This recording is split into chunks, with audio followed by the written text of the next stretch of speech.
This year, the Easter story, the Exodus story, seems so current. They had no idea where they were going, writes Victoria E. Safford in her retelling of the tale. No idea when they left that night in the dark, without lights, without shoes, without bread, their children smothered against them so they would make no noise. Does that call to mind some scene that's been playing before our eyes that we've been haunted by of late? The agony of our siblings in Ukraine fleeing, children and all that's precious to them, all they can carry tucked under their arms and against their bosoms, as if it's protection. The Exodus story of the Hebrew scriptures of the Israelites, it wasn't about fleeing war, but it was about fleeing aggression. And there are so many elements of that story that resonate through the ages. In Ukraine, in Egypt, both, there was someone calling the people to their bravery, a president, a prophet. But like all people, the call to liberation and autonomy, to bravery, it starts anchored someplace deep within. It sometimes looks like a platonic ideal, a divine instinct pressed into our being before we took on flesh and bone and breath. Or perhaps it's something handed down through the mysteries of evolution in our wild freedom and wholeness-seeking bodies and spirits coded and coiled in our DNA. But it's there. They had no idea what they were getting into, Safford wrote, and the journey guaranteed them nothing. It's an ancient story, it's a modern story, it's a human story. This struggle away from what binds and harms us towards anything but that, and especially toward the lure and promise of freedom, of autonomy, of more beloved belonging, and a destiny that we can co-create more fully. So many brave, difficult acts, life and world-changing choices have been made by people out of such moments of choosing to risk on greater and more abundant life, haven't they? It's even possible that we are always in one or another of these moments of choice in our lives, in waves big and collective and also small and private. A community that's starting to unbind itself from the false truths and teachings about race, about its nation's own history, and a community that begins to do all of the intimate work of choosing to be together in ways attentive to old patterns, toxic of thought and action built on unconscious bias. That's a journey to liberation. But also a couple choosing to give up blame and shame patterns they learned young and repeated with each other, giving them up to choose a love that honors feelings and needs and leans into moments of hurt with grace and a desire to find real healing together. That's also a journey to liberation. The first day of sobriety is such a journey. In our family, in our cities, in our nation, and in the quiet struggles of our own hearts, we are often in the process of leaving the known because it binds and does not serve larger life, does not serve our heart's deepest yearnings,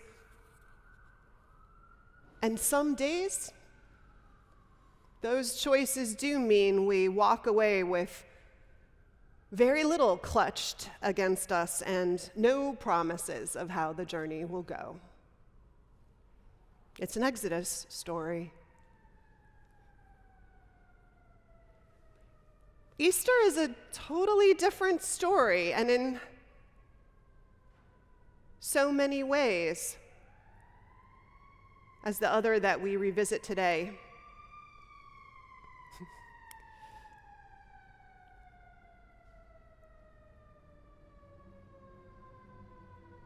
I always feel like we need to say a prayer of holding for whatever those sounds are calling people to. And yet Easter actually has this incredible overlap, this strange overlap to the Passover story as I sat with it this year. Of course, to understand Easter, one has to begin the journey the days before this Sunday in the story. Understood and told that way, it's a story of this man who had a vision of a world that was deep in abiding and compassionate relationship of people to one another, where we were the keepers of one another and all that that meant. Story of a man who names the carnage and ugliness that the myth of separateness has fueled in us and enabled in his time, widows and the poor and orphans and prisoners and lepers and women all diminished and ignored and left to gather the crumbs beneath the tables of the wealthy and the powerful. This man who questions anyone, even the highest priest in the temple in Jerusalem and the kings, anyone who would use what privilege they have to consolidate selfish worldly power and use that power as power over rather than power with or power for. His was also a liberating message, was it not? His journey was also about choosing to move away from what binds and enslaves body and spirit, society and humanity, for what heals and frees up for more abundant life together. Seas did not split for Jesus, though they did offer fish up to his nets, and enough resistance under his feet to allow him to walk on them. And crowds split when he entered Jerusalem, palms tossed on the ground that met him like a rolling out of welcome reserved for royalty. And like with Moses and his people, Jesus and his followers took on the risk of stepping away from what was known into what was unknown. And like the Israelites, the Jesus followers heeded that voice within them, the commanding necessity they felt in their heart, in their gut, that gave them the courage to risk the leaving and bet on hope. It's such an old story, isn't it? And so consistently present, too.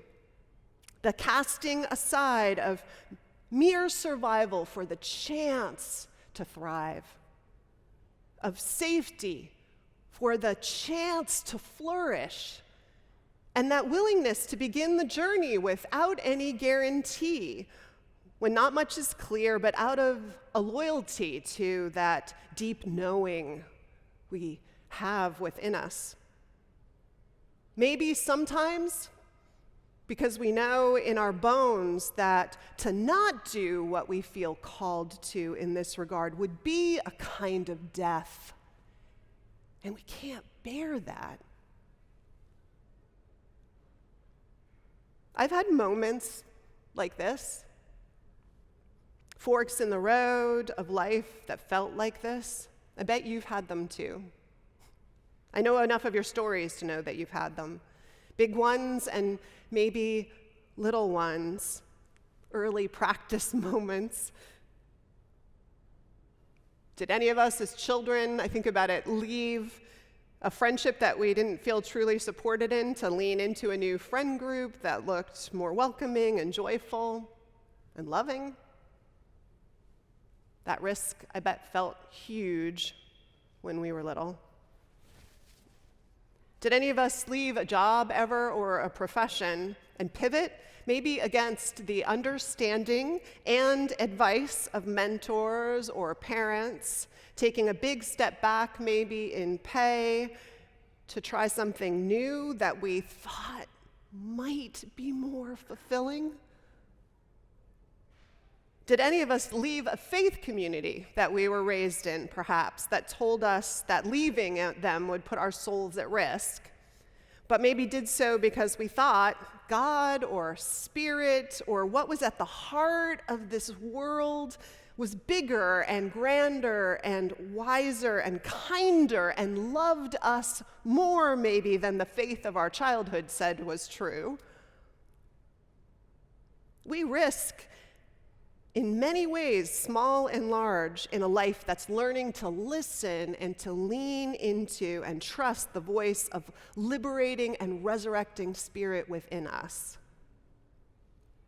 Those moments feel scary almost always and involve real risk and sometimes big prices to pay. I think of all the asylum seekers in our Guardian group that we helped to support when they came to San Francisco, that had taken incredible risks to come out as GLBTQ in the nations of their birth, leaving the safety of a closeted life for the reality, the lived reality, more authentic of who they were, and then who had to risk ultimately coming to the United States again to find that love and belonging that they kept seeking against the odds and against what experience told them was possible. We know these journeys, sometimes long and hard ones. Again, Safford writes so aptly about the Exodus story. They went into the wilderness. They wandered for 40 years, which in those days was a lifetime. 40 was a good old age. So many of them died before getting anywhere. And many were born in the desert and grew to adulthood knowing nothing but the journey. Not slavery, not freedom, just the going. They whined and complained and muttered, and some mutinied, for they were a stiff-necked and rebellious people. You can read it for yourself. Ungrateful people, even when manna rained down from heaven and quails were sent to feed them. Unhappy people, longing, even loud, for the familiar security of Egypt, of all places, where at least they knew what to expect, as awful as it was. Impatient people making cheap little idols and gods of metal to bargain with in secret when the traveling got hard or merely dull and the days and years became monotonous. The Easter journey, too, is just as long and hard, I would argue. Easter Sunday, as complicated and incomplete a victory in my understanding of it as it is, was part of a long journey that began with loss and betrayal, and the larger work was ongoing and still is. That Jesus would be with his followers, resurrected in spirit mostly. That he was here in a world of miracles and surprises was balm. But let's be clear. An empty tomb has a powerful finality and probably wasn't part of the journey to new life that anyone had expected, certainly not so soon. Which is to say that the journey to liberation and life abundant, I think the message is that it's never exactly as we imagined it. which I think we know is true. You fall in love, and you take a liberated leap into marriage, which is hard work. You change careers, but this one also involves a bunch of hours grinding on some boring things. You get sober, you have to make a whole new community of friends and habits. Liberated from one binding reality, you and I inevitably come to see the challenges of our liberation, and then sadly there are always more binding realities waiting for us to unbind ourselves from them, right? So on goes this long and windy road of Passover and Easter journeys that we enter into in this life. And that's also part of the Easter and Passover message. I don't think it's one we sing a lot about on these days, but that part about how none of it plays out as we would exactly have hoped or imagined, how there is no happy ever after in life, no stick the landing moment in the religious journey, even in the boldest and noblest of journeys. The work and the journey, it just always goes on. But despite this, we seem happy to needing to revisit the characters and the stories of these seasons. Each year, something makes us want to hold up these lives as mirrors for our own lives and choices. Why? Maybe because all of them, Moses and the Israelites and Jesus and the disciples, all of them stepped into life directed toward bigger life, following that compass. All of them stepped into the journey with the dangers at their backs, leaving security behind, clutching what they loved to their breasts, guided by some flame they chose to stoke rather than let it blow out. Guided in the dark of what would face them by hope and determination and insistence that they had a right to demand fuller life of life, more joy, more freedom to be fully themselves, more equity and justice in their society, more centrality on certain values that too long had been pushed to the side altar, more courage to name what they knew was true and then walk toward it as if it were possible, because such risking is the only thing that ever made it possible.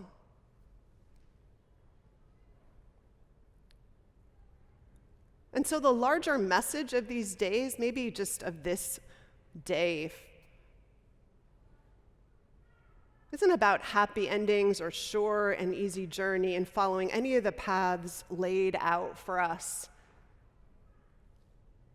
but simply a reminder to be in this journey,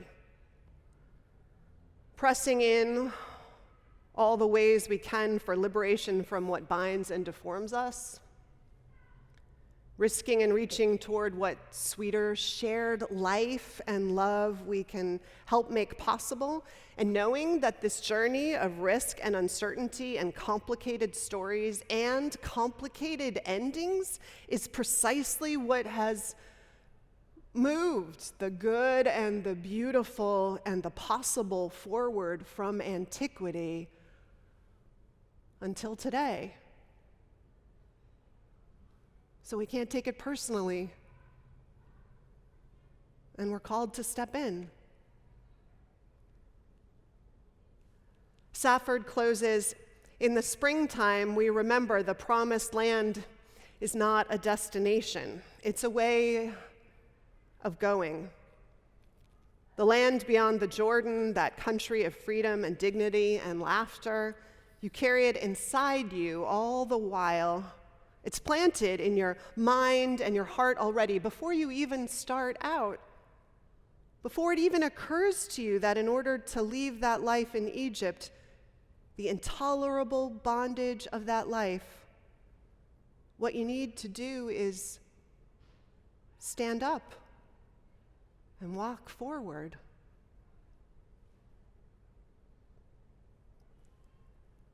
Happy Passover, everyone. Happy Easter. And blessings to the bold, uncertain, heart-led, complicated, sacred journeys of our days. Amen.